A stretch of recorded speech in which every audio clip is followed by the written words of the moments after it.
굿모닝, 좋은 아침입니다. 오늘은 10월 14일 화요일입니다. 오늘도 말씀 앞에 나오신 여러분들을 주님의 이름으로 축복하고 또 환영합니다. 오늘도 말씀을 통해 허락하시는 하나님의 은혜와 평강이 여러분들의 삶 가운데 충만하기를 기도하겠습니다. 오늘 우리에게 주시는 하나님의 말씀은 스가랴 1장 7절부터 21절까지의 말씀입니다. 스가랴 1장 7절부터 21절까지의 말씀입니다. 스가랴서의 앞부분은요, 좀 정확하게 말한다면 이제 오늘 우리가 시작하는 1장 7절의 말씀부터 6장까지의 말씀에는 8가지의 환상 들이 기록되어져 있습니다. 이제 그 중에 첫 번째 환상이 오늘 본문에 이제 소개가 되고 있는데요. 대충 내용은 이렇습니다. 8절을 보시면 붉은 말을 탄 천사가 등장을 하면서요. 그 천사와 나누는 이제 대화가 이제 기록되어져 있죠. 그러면서 18절에 보시면 유다를 흩어지게 만들었다라고 소개되는 4개의 뿔이 등장하고요. 그리고 오늘 보면 마지막 21절에는 그 4개의 뿔들을 부수어 버리는 대장장이가 이제 소개가 됩니다. 스가랴는 이 모든 것이 무엇을 의미하는지 질문하게 되지요. 오늘 본문 9절 말씀, 내가 물었다. 내 주여, 이것이 무엇입니까? 내게 말하던 그 천사가 내게 말했다. 이것들이 무엇인지 내가 내게 보여주겠다. 이 모든 것이 무엇인지를 보여주기를 원한다 라고 말합니다. 그리고 온 땅을 둘러보고 돌아온 대답은 11절에서 보게 되는 우리가 땅에 돌아다녀 봤더니 온 땅이 조용하고 평안했습니다 였습니다. 평안하다. 그런데 12절에서요, 여호와의 천사가 갑자기 이제 기도하기 시작하죠. 중보하기 시작합니다. 12절 말씀. 그러자 여호와의 천사가 대답해 말했다. 만군의 여호와여, 주께서는 언제까지 예루살렘과 유다의 여러 성읍들에 자비를 베풀지 않으시렵니까? 주께서 이들을 노여워하신 지 벌써 70년입니다. 하나님이 70년 동안 이스라엘 백성에게 진노하셨는데 언제쯤 이스라엘에게 자비를 베풀어 주실 것입니까? 라고 질문해요.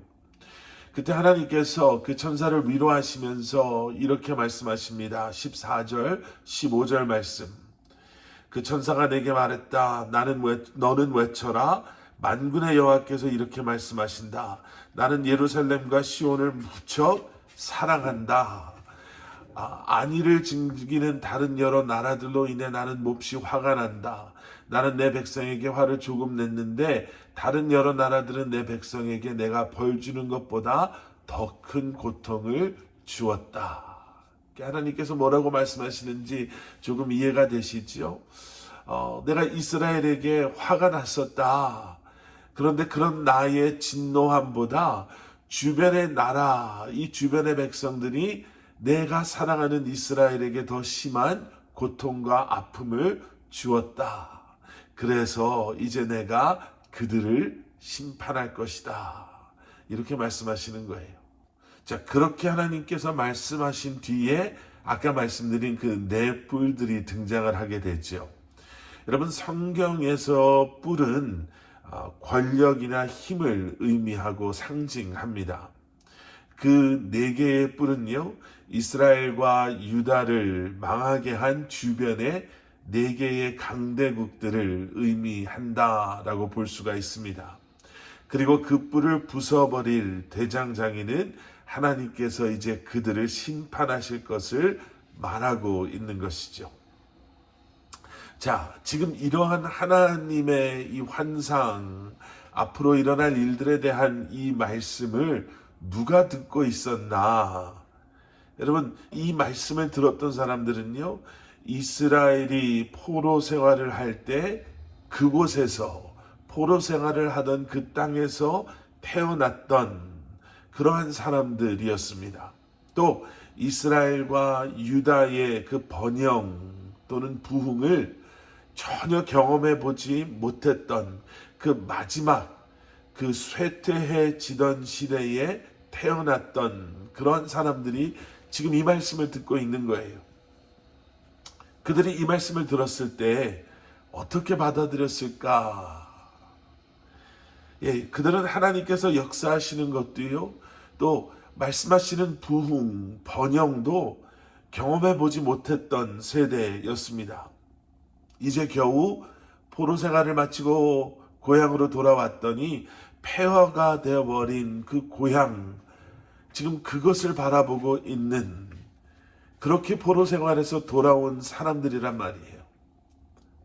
이러한 하나님의 말씀이 좀 현실성 떨어져 보이고 또 영 감도 잡히지 않는, 약간 뜬구름 잡는 것 같은 그러한 말씀으로 들리지 않았을까요?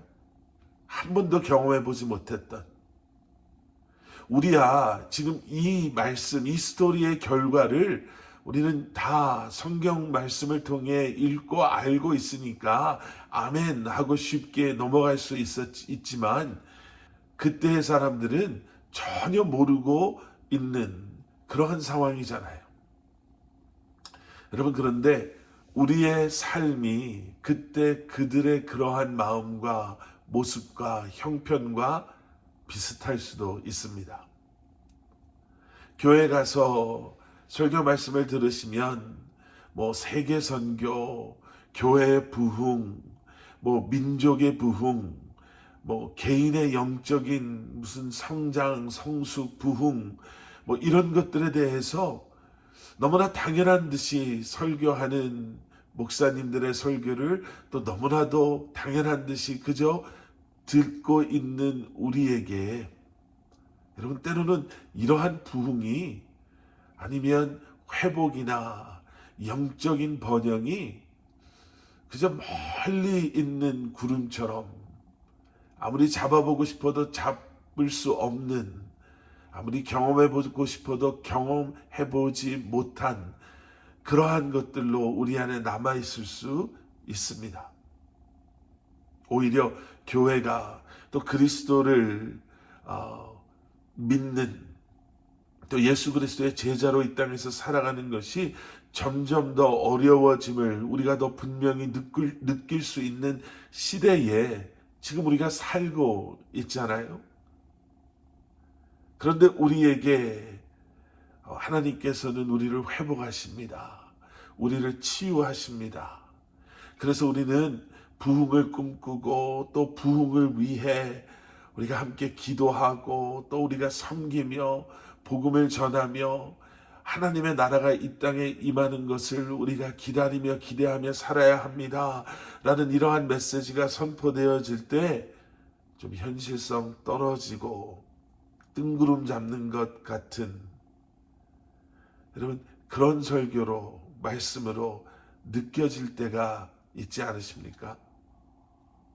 그런데 여러분, 여기서 중요한 것은 우리가 어떻게 느끼는가, 또 우리가 어떻게 받아들이는가가 아니라, 하나님께서는 말씀하신 대로 분명히 회복하시고 치유하시고 부흥을 허락하시고 영적인 번영을 허락하신다라는 거예요.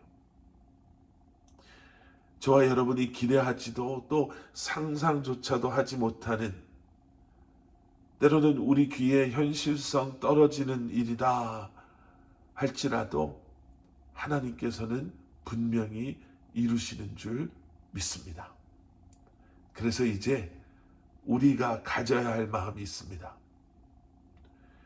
그저 실망, 포기, 좌절, 그리고 기대조차 하지 않는 그러한 줄어드는 그러한 마음이 아니라, 지금도 살아 역사하시고 신실하심으로 약속하신, 말씀하신 모든 일들을 완성해 나가시는 하나님을, 그분을 우리가 신뢰하는 마음, 또 견고한 믿음의 마음,